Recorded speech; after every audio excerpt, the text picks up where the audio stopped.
Akhirnya Amin Rais pastikan TNI Polri tidak terlibat pembunuhan 6 laskar FPI, ditulis oleh Mr. Naibaho di cword.com. Halo, selamat menyaksikan informasi dari channel Tanda Seru. Akhirnya seorang Amin Rais menyerah juga dalam upayanya menyudutkan TNI Polri, terutama menyalahkan pemerintahan Presiden Jokowi ketika itu. TNI Polri berusaha menggagalkan upaya seorang imam jumbo yang di kalangan umatnya sering dikatakan sebagai imam besar FPI itu untuk melarikan diri dari segala perbuatan yang telah dia lakukan. Imam besar itu berusaha kabur dari kejaran polisi yang mengakibatkan tewasnya 6 orang laskar FPI. Kejadian ini sontak membuat seorang Amin Rais yang tidak mendapatkan posisi apapun di pemerintahan Jokowi ini meradang dan cari panggung untuk berpura-pura perhatian pada ormas yang kini dipastikan menjadi ormas terlarang, dan imam besarnya sekarang sudah mendapatkan hukuman. Walau kasus lain masih menunggu giliran untuk diproses. Amin Rais, tokoh yang pernah bersinar di era reformasi itu, kini menjadi singa ompong tua yang mencoba mencari eksistensi diri di masa tuanya dengan mengurusi hal-hal yang bukan urusannya. Maka dia dan sejumlah tokoh menginisiasi dan membentuk tim pengawal peristiwa pembunuhan atau TP3 6 laskar FPI. Di antaranya tim itu ada Amin Rais, Abdullah Hehamahua, Bushra Mukodas, serta Neno Warisman. Semuanya adalah tokoh-tokoh busuk yang mencari pembenaran di 2 periode pemerintahan Presiden Jokowi. Mereka ini tokoh yang sakit hati karena tidak mendapatkan tempat di pemerintahan Presiden Jokowi. Tim TP3 ini beranggotakan 18 orang, menegaskan bakal melakukan advokasi hukum dan HAM berkelanjutan terhadap kasus penembakan 6 laskar FPI tersebut. Tim ini bekerja sedetail mungkin mencari celah kesalahan TNI Polri, namun hasilnya 0 besar. Saking frustasinya tim ini, Amin Rais sampai-sampai minta audiensi dengan Presiden Jokowi yang disepakati di bulan Maret 2021 lalu. Dengan kesombongan luar biasa, Amin Rais bersama Abdullah Hehamahua, Muhyiddin Jainadi, Marwan Batubara, Firdaus Syam, Wirawan Adrian, dan Ustadz Sambo datang ke Istana Kepresidenan melakukan audiensi dengan Presiden Jokowi yang didampingi oleh Menko Polhukam Mahfud MD dan Mensesnek Pratikno. Sampai-sampai saat bersalaman, Amin Rais sedikit pun tidak menatap wajah Presiden Jokowi. Tampak Amin Rais buang muka, tidak menghormati dan menghargai sedikit pun Presiden Republik Indonesia. Sungguh tindakan memalukan, bukan? Setelah pertemuan itu, Amin Rais bersama tim TP3 6 laskar FPI pun menyampaikan pernyataan sikap dalam audiensi dengan Presiden Republik Indonesia. Dalam pernyataan tersebut, TP3 menegaskan memiliki keyakinan bahwa telah terjadi pelanggaran HAM berat terhadap 6 laskar FPI yang tewas dalam peristiwa di Jalan Tol Cikampek. TP3 mengungkapkan bahwa berdasarkan hasil temuan mereka, kasus pembunuhan 6 laskar FPI tersebut merupakan pelanggaran HAM berat. Tetapi Komnas HAM malah menyatakan sebaliknya, menyatakan bahwa yang terjadi terhadap 6 laskar FPI merupakan pelanggaran HAM biasa. Mereka pun mendesak pemerintah dengan dukungan lembaga-lembaga terkait untuk memproses kasus pembunuhan ini sesuai dengan ketentuan Undang-Undang Nomor 26 Tahun 2000 tentang Pengadilan HAM. Sementara itu, Menko Polhukam Mahfud MD menegaskan jika memang ada pelanggaran HAM berat terhadap 6 laskar FPI, TP3 diminta menyerahkan buktinya, bukan malah koar-koar seperti itu. Dan hasilnya, setelah sekian lama mencari-cari bukti, ternyata 0 besar, dan Amin Rais dan kawan-kawannya itu menyerah juga. Hal itu terungkap kala Menteri Koordinator Politik Hukum dan Keamanan atau Menko Polhukam Mahfud MD mengapresiasi kinerja tim pengawal peristiwa pembunuhan atau TP3 6 Laskar Front Pembela Islam atau FPI di kilometer 50 Tol Jakarta Cikampek pada Senin 7 Desember 2020. Dalam laporannya, TP3 yang diketuai oleh Amin Rais mengungkapkan bahwa seluruh fakta yang disajikan berdasarkan fakta objektif dan sebagian besar datanya dari sumber primer bukan sekunder. Artinya, yang disuguhkan dalam buku putih adalah hasil wawancara dengan para saksi yang berani buka mulut, keluarga korban, dan fakta-fakta lewat video. Jadi bukan kata ini, kata itu yang tidak berkaitan sama sekali dengan masalah pelanggaran HAM berat yang kita ekspos dalam buku putih ini, kata Amin dikutip dari YouTube FNN TV pada Jumat 9 Juli 2021. Menurut Amin, dalam temuan TP3 ini bahwa Polri dan TNI sama sekali tidak terlibat dalam skenario maupun implementasi dari pelanggaran HAM berat itu. Tentu, kata dia, ini merupakan temuan yang menggembirakan karena tidak ada keterlibatan dari aparat TNI maupun Polri dalam kasus penembakan 6 laskar FPI. Alhamdulillah, kita bersyukur TNI dan Polri tidak terlibat baik skenario apalagi pelaksanaan. Jadi kita bangga tulang punggung keamanan bangsa namanya Polri dan tulang punggung pertahanan namanya TNI itu tidak terlibat sama sekali. Jadi ini berita gembira, ujar mantan Ketua MPR RI ini. Lalu Amin mempertanyakan siapa yang bertanggung jawab dalam kasus tersebut. Disinilah kata dia diperlukan keterbukaan sekaligus kejujuran serta proses hukum yang terbuka dan setransparan mungkin agar selama ini kasus pelanggaran HAM yang dibuat remang-remang oleh pihak tertentu dan diharapkan hilang dengan sendirinya itu tidak akan terjadi. Insya Allah tidak akan terjadi, jelas dia.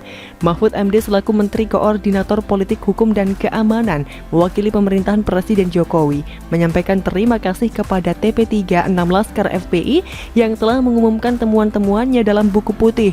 Dalam temuannya tidak ada keterlibatan aparat kepolisian maupun militer di kasus penembakan 6 pengawal Habib Rizik Syihab. Terima kasih Pak Amin atas sportivitasnya mengumumkan temuan TP3 tentang terbunuhnya 6 Laskar FPI bahwa tidak ada keterlibatan TNI Polri. Artinya, peristiwa bukan pelanggaran HAM berat, melainkan kejahatan biasa. Pelanggaran HAM berat itu melibatkan aparat secara terstruktur dan sistematis. Kata Mahfud dikutip dari Twitter pribadinya @mohmahfudmd 8 Juli kemarin. Menurut dia, ketika Amin dan TP3 bertemu dengan Presiden Jokowi, pemerintah juga sudah mengatakan bahwa Komnas HAM tidak menemukan terjadinya pelanggaran HAM berat.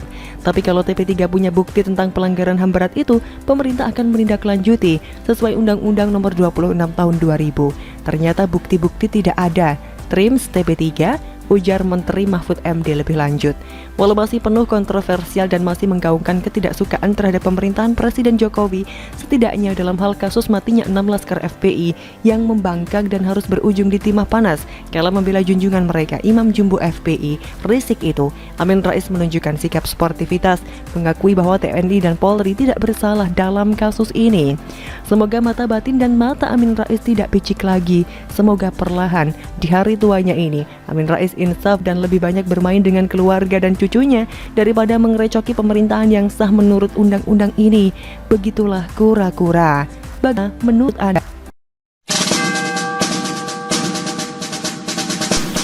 Ibas merasa kayak pahlawan diajak kontribusi malah tak hadiri rapat, ditulis oleh Sardi di seaworld.com.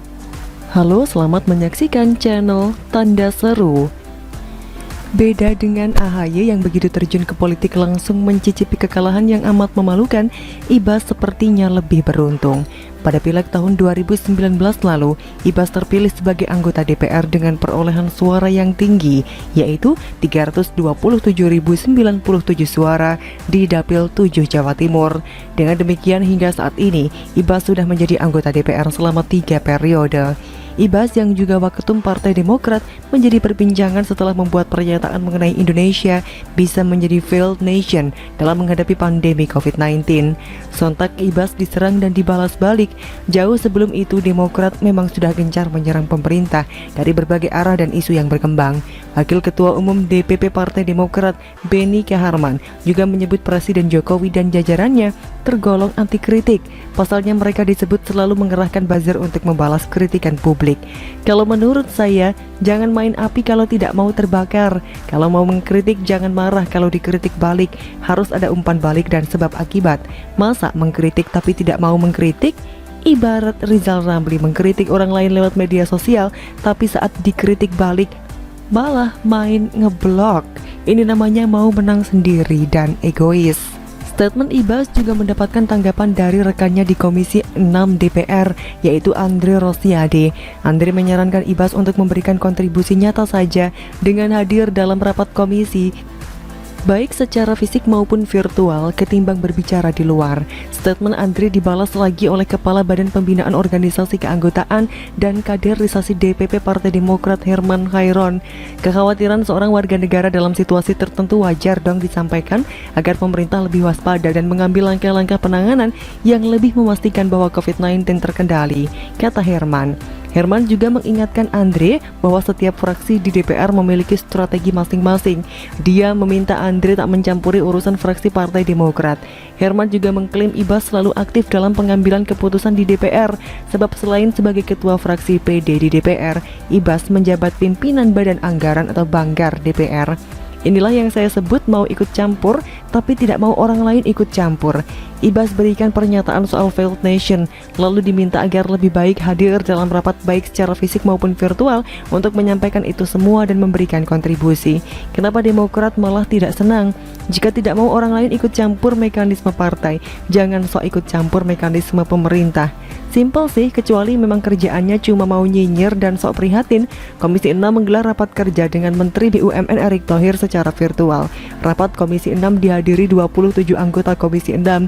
Sebagai anggota Komisi 6, Ibas tidak tampak secara fisik maupun virtual. Setelah Menteri BUMN menyampaikan paparan, anggota Komisi 6 yang hadir dipersilahkan menyampaikan pandangan.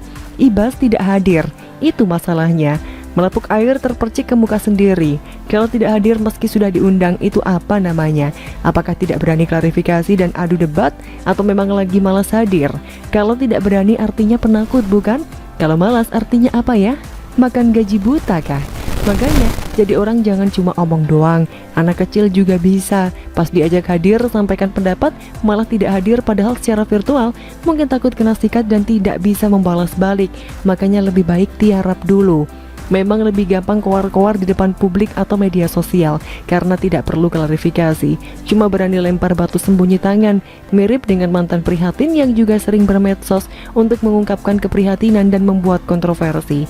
Anggota dewan tapi cuma banyak omong di luar saja, tidak punya nyali masuk ke dalam arena rapat untuk adu ide dan argumentasi.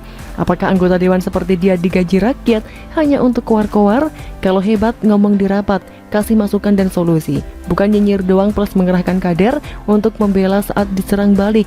Kalau cuma teriak dari luar, mohon maaf, tak usah jadi anggota dewan, jadi pengamat atau komentator politik saja. Bagaimana menurut Anda?